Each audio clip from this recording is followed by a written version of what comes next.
Hey, y'all, listen. I know all of you all have been on social media and you all have had to come across the articles and the conversation pieces about a young man, that 21-year-old that was found unalive in Cobb County in a park in Marietta, right? So we're going to talk a little bit about that, but please remember everything I say on this show is strictly for entertainment purposes only, nothing more, nothing less. My opinion. So do whatever you want to do with it, right?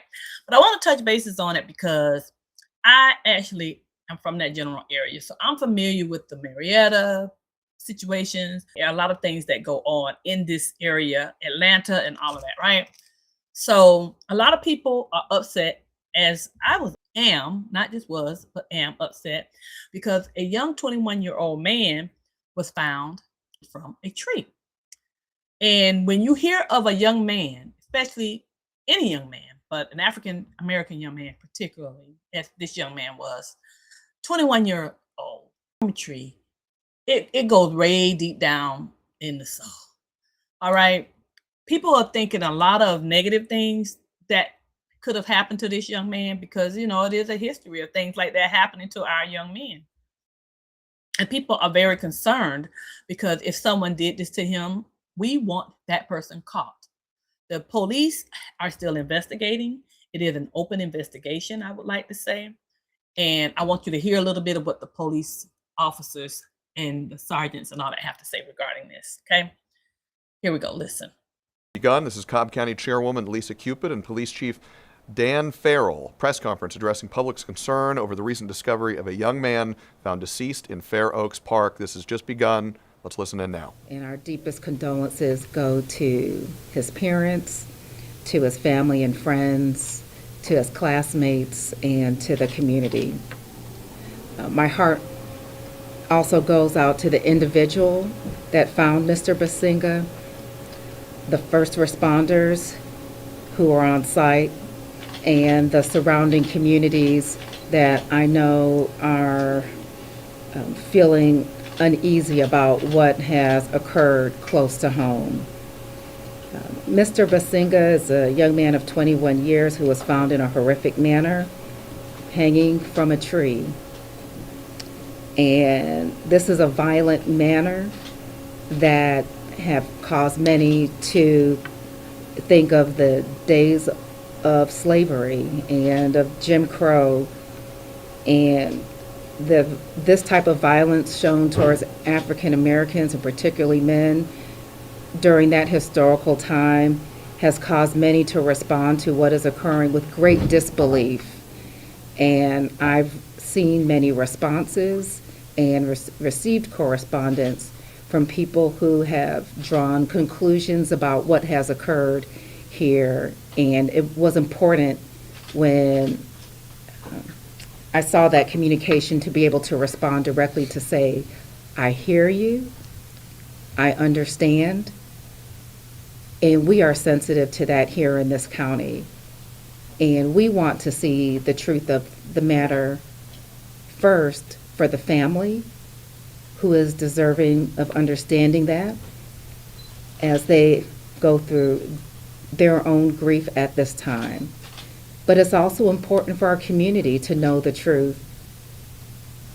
But I don't want us to lose the thought that it's also important to our men and women in law enforcement for them to be able to identify and convey the truth. And I'm asking for some sensitivity for all as we understand the sensitivity of what has occurred. We look forward to uncovering the facts, and I will turn things over quickly to our police chief. But having a lot of misinformation out there in the community is also creating to a great sense of unease about what is occurring, not just to members of our community, but to the family. And I appreciate the heart that our community has, not only as a chairwoman, but being a mom of 2 young Black men. We appreciate that heart and concern. I'm asking for them to also appreciate the process that our men and women in law enforcement need to have to be able to bring clarity to everyone with respect to this. And I know that they are doing this with a great deal of thoughtfulness and sensitivity. And we look forward to sharing more with you, and I look forward to our police chief being able to discuss more of the details of the undertaking of his department. Thank you, Madam Chair, and good afternoon, everyone. I'm Dan Farrell. I'm the Chief of Police for Cobb County Police Department. I do have a short written statement and that I will go over with you, and I will open up at the end to answer a few questions. I would like to make one clarification on this, that there are certain details that I will not be able to talk about today. Not that they can't be spoken about in the future, in the near future, but I believe once I finish with my statement, you'll understand that a little bit better. If we have questions that are related to procedures from the police department, when will information become available, why is there a delay in the information, I'm more than happy to answer those questions for you.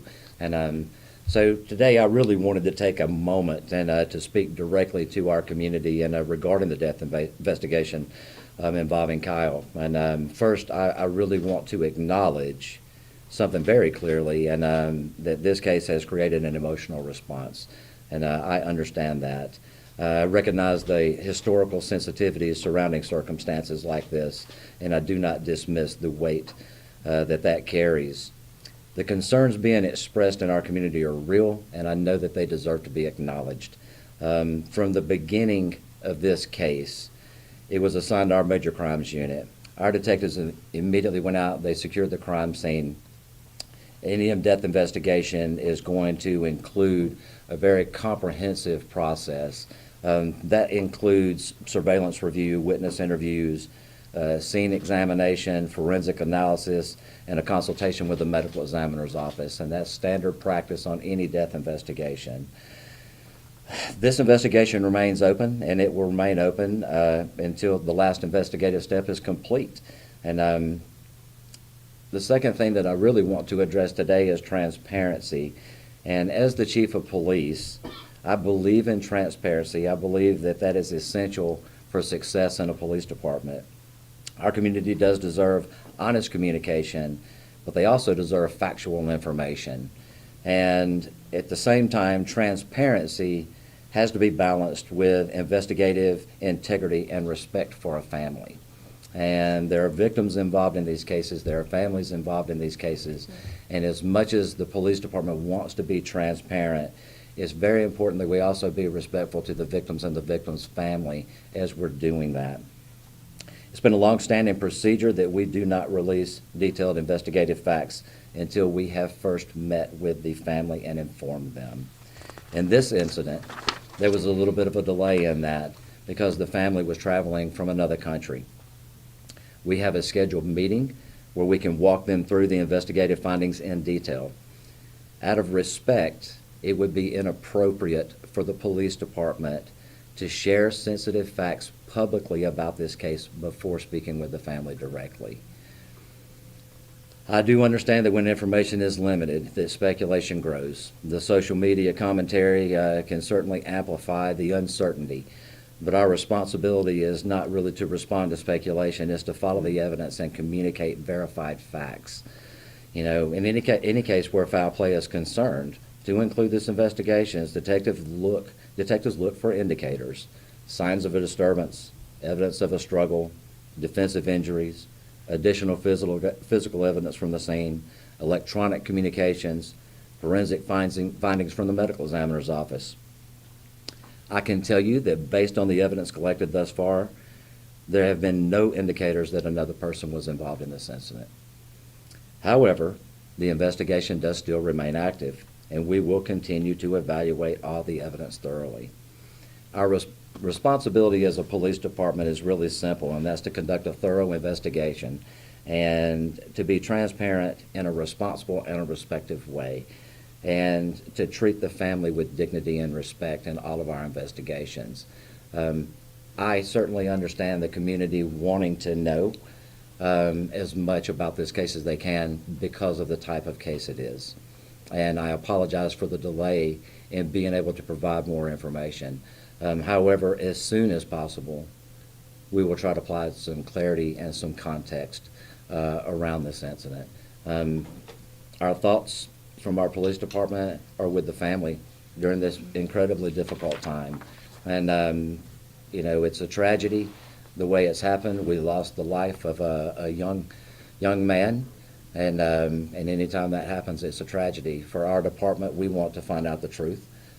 We want to know what led up to it, get those facts together, and provide that to the family and provide that to the community so that there's no confusion on exactly what happened in this case. It does take time. As the chief, I do ask for patience from everyone as we're trying to balance being transparent and balance the respect and dignity of a family. And so if you can be patient with us, we would certainly appreciate that.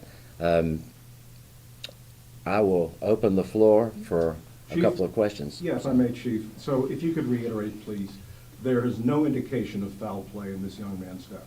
No, sir. It appears all the evidence gathered thus far is tragically this young man took his own life Yes, sir, at this point. at this point, yeah. I mean, you're still gathering information, but that's the evidence. Absolutely. And, you know, from everything that we have collected thus far, indicate that he was alone at the time. So there has been not one piece of evidence so far that would indicate that anyone else was there. Chief, just another point of clarification, you're saying you have not yet met with the family? Correct. And when you do, the department will be able to share more specific evidence about what has led you all to? Correct. I believe we'll be able to provide some more context. And, you know, we had a family member that had to fly in from out of country and make travel arrangements. And they're also making arrangements for their child. And so that meeting should take place in the next day or so as she comes into town, and we can sit down with the family. Once that meeting takes place, we will discuss releasing additional information to the public and put that context around exactly what happened. And I believe that will answer the questions that people actually have been posing. Yeah, I think you said the word video evidence. Is there any video evidence in this case? Correct.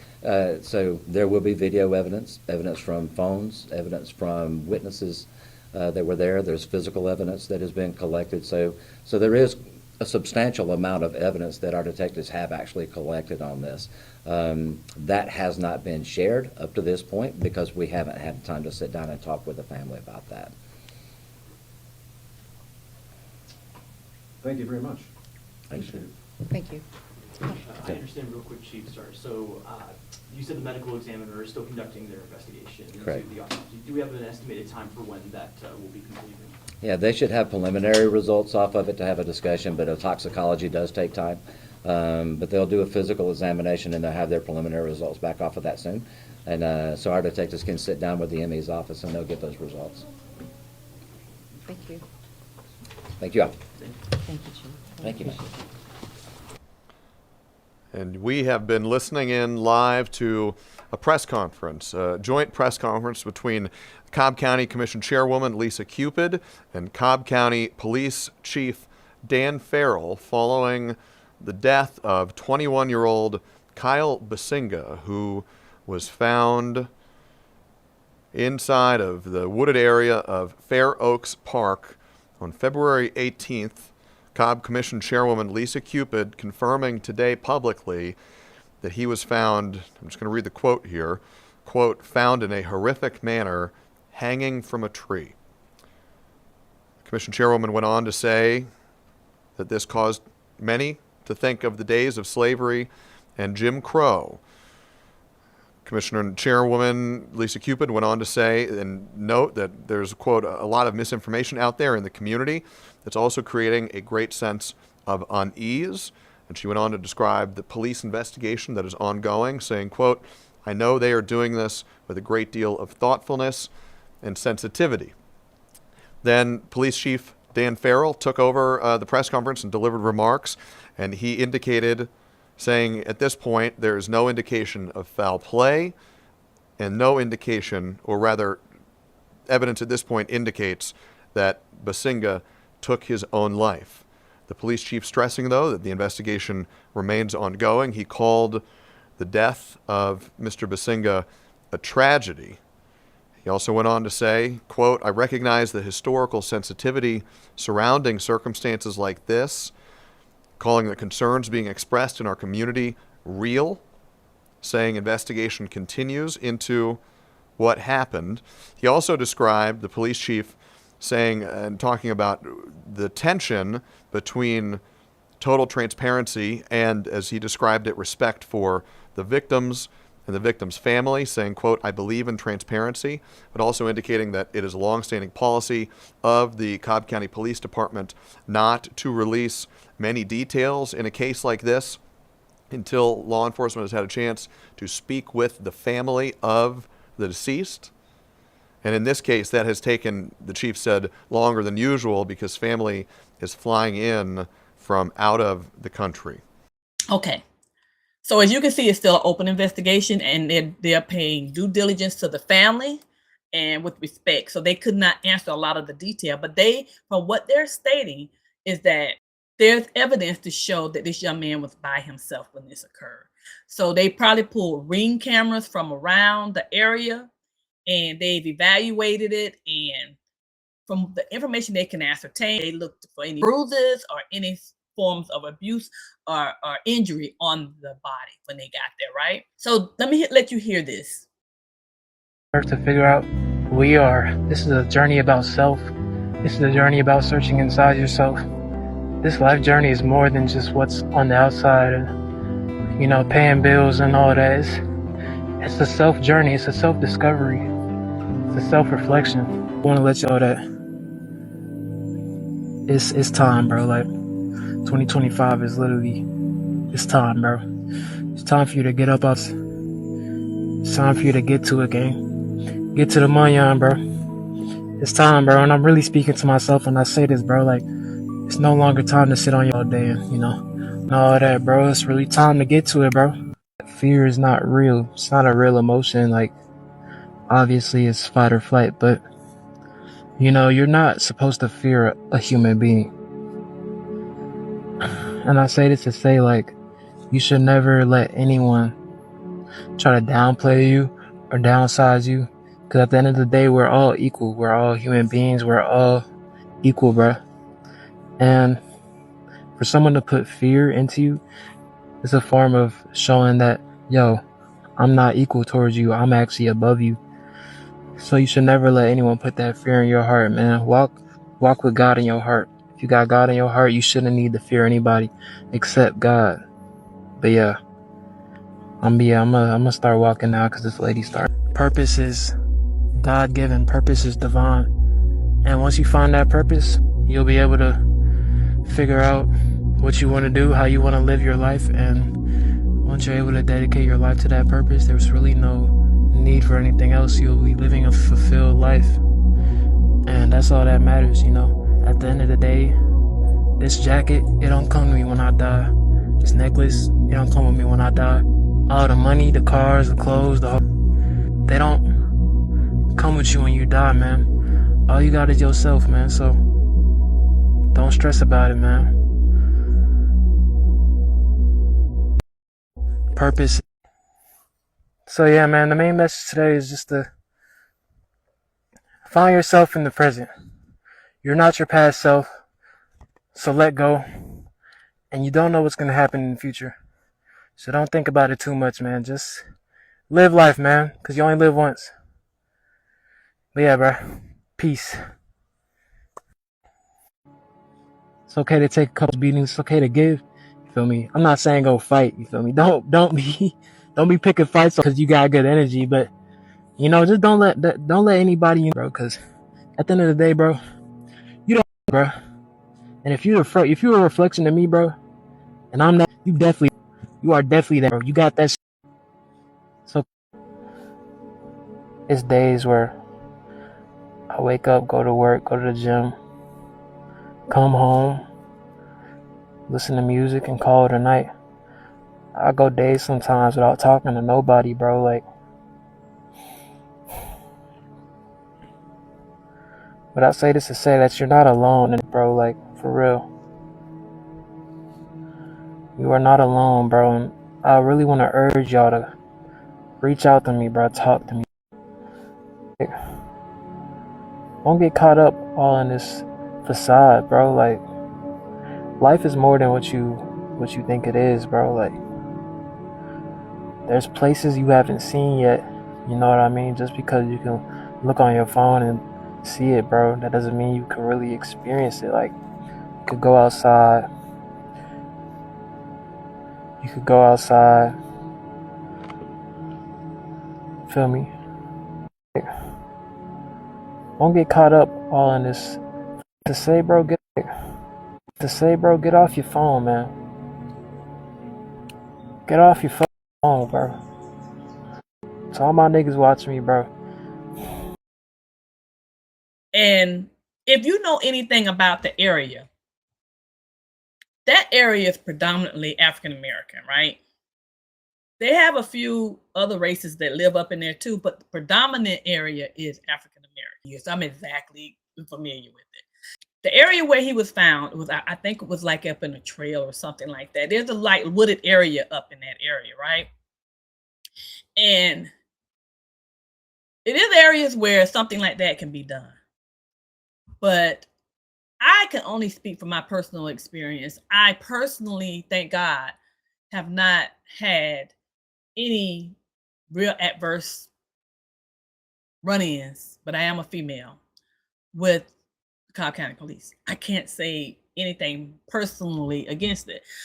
However, there is a reputation that that police department has an issue with us as a people, right? But that is what people think. They say they don't mess with Cobb County. They don't mess with Cobb County because it's one of those areas they feel like they go all the way in when it comes to prosecuting African Americans, punishing African Americans, anything like that.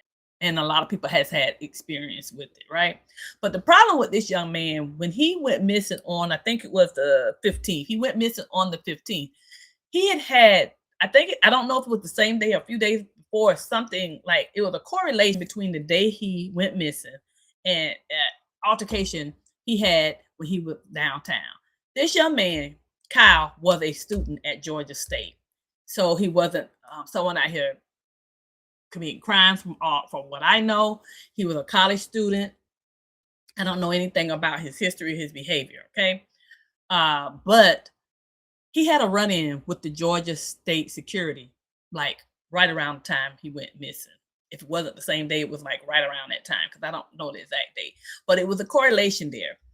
And so people were feeling like Cobb County having a history that they have, and just police in general in any state, not just Cobb County, you know, African-American men particularly have a hard way to go sometimes, okay? So it's a reason why we have a hard time trusting in the police. I get it. It happens. When you're African-American male, regardless of where you are, not just Cobb County, they come at you a lot different, right? So let me let you hear this. The incident that he actually recorded on his phone. Cuz, bro, treating me like I'm bro. A random car drives behind me close like that. What? Bro, look where you are. It's on the sidewalk right here. You was driving close to me, bro. Come on, bro. Yeah, I'm just gonna tell you again to chill out and stop screaming and don't get in my face, okay? That's the last time you're gonna get in my face. I'm not even close to you right now, gang. Okay. Just give me my go about my business. Cause this is low-key illegal what you just did. You just checked me for no reason. What was your reason for getting my ID? You said you were a student, so I asked your parents. No. What was your initial reason? Policy? Cause you see my hoodie. I have a Georgia State hoodie on, bro. Right, and what I asked? What I'm saying? What was your reason? Hold on now. What was your reasoning? What did I ask? What was your reasoning, dude? You can't just ask anybody you're a Georgia State student. What was your reasoning? Did I commit a crime? Did I commit? That's what I'm saying. Thank you. You seen that? Thank you. You seen that? Yeah, I have witnesses right here, bro. Okay. That's what I'm saying. I'm paranoid. It's okay, man, because we got cameras all around here. So you I can don't see. know what he done. I just saw you look like you were Driving close. do anything. I didn't do anything. Right. So hold on. You don't have no reason to get my ID, right? I'm not doing anything. Actually, you are a student here, which is what I asked. With a Georgia State hoodie on? Right. So you just go around asking random kids, are you a Georgia State student? Even the kid with a Georgia State hoodie on? Does that make sense to you, bro? Alright, bro. Again, I hope you get the help you need, man. Alright. What's up? I'm calm.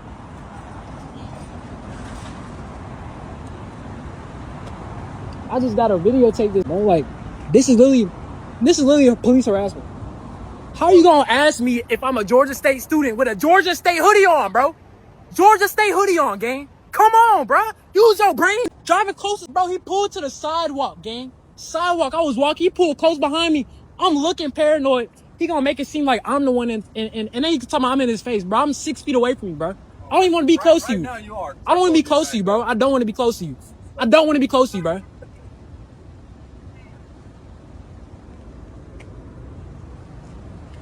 Hey, man, here's your Panther Thank ID. you, bro. All Am I right. free to go?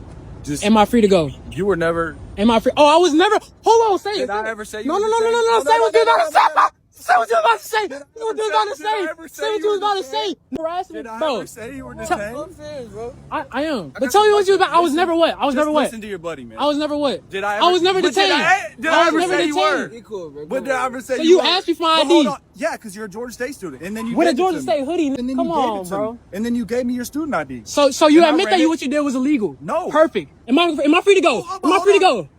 I never said you were detained. Am I free to go? But I So I'm never not said free. you So were I'm detained. not detained. So am I free to But I go? never said you So am I were. free to go? I never Okay, you said see Alright, the then. young man got in an altercation. He was very, very upset, irritated, and irate because the security officer he felt was harassing him. He walked up to him and he had a Georgia State hoodie or whatever. And the security guard asked him for his ID. And he felt like, why do you need my ID? It clearly shows I'm a Georgia State student and we're down here by Georgia State. Why are you harassing me? He felt as if that's what he was doing. The guy tried to tell him, hey, this is a requirement. I can basically ask you for your ID if I want to. Well, that's not true from what I've been reading. You don't have to show them your ID. They are not required to just come up and ask. He wasn't committing a crime. He wasn't doing anything to be stopped. Now, if he was doing something, then that'd have been different. But from what I could determine from his recording, he was not doing anything. It was no reason for him to be stopped. Okay, moving forward, he expressed that. They even had a passerby, a lady, you can hear her speaking in the video, where she chimed in. She didn't know what he was doing, but she was trying to see what was going on. He said, I'm good, but he was still irritated. And I get it, because you get frustrated with feeling like you constantly being harassed and targeted. You should be able to live in any state or city you want to and be treated equally. And a lot of times when that doesn't happen, it brings up frustration and anger and irritation. I get it. So he was high. He was high, right? The officer was getting high too, because he felt like he was picking on him. And I see why. I see why Kyle felt that way. Rest in peace. Okay. So when you put that little situation together, along with he was missing for a couple of days before he was found, there was a gap in time between the 15th and the 18th. It wasn't like nobody couldn't find him on the 15th and then found him. It was a few days there. So people start coming up with somebody might have had him, holding him hostage, and then in the woods there. Fair Oaks is a park that a lot of kids play out there. There are a lot of sports played out there. There are a lot of basketball games, football. It's busy. It's not like a place that's not. But certain times of the day, like anything, things shut down, right? So people think, well, if he was going to do something there, why he wouldn't do it at home? Why are you going to go to a woods somewhere near a busy place where anyone can see? Why would he do that? And people are feeling like something happened. They at least want the police department to do their due diligence and making sure that they make sure things are handled appropriately and accordingly, right? And I understood the officer stating that, hey, we have to respect the family and give them an opportunity to find out what's going on first before the public finds out any more detail than they have. Get it. I get it. So we are hoping with time, some more clarity comes out to help us understand that this was not something that happened and it occurred at the hands of someone else and not his. Because there have been several African-American young men that I have heard of that were found in that same compromised position tree at universities, near universities, in parks and weird places like that. They go missing, and next thing you know, they're there in this root of God. When it is very hard to believe. I'm gonna keep it 100. So I hope the security cameras and all of this can prove that this is not something that people got to be on guard for, because that is not a good thing at all. So we are going to keep his family in prayer. We're going to pray for, God rest his soul. And we pray that whatever happened comes out and it seems meaningful and we can understand why the officers came up with the decisions that they came up with. We want to have faith in Cobb County and any other police department. This crazy world right now, there's a lot going on, and we want to know that nothing happened to this young man that should not have happened. So we are all waiting with our ear to the screen. The family, they're not saying really one way or the other yet either. So we don't know if there was anything else going on with this young man or not. So we got to be honest and fair to both sides. But we do want to know what happened, because being African Americans in this world has never been easy. And we are working hard to make sure it gets better. All right. Drop a comment. Make sure you like and subscribe to my podcast, and talk to you later. Goodbye.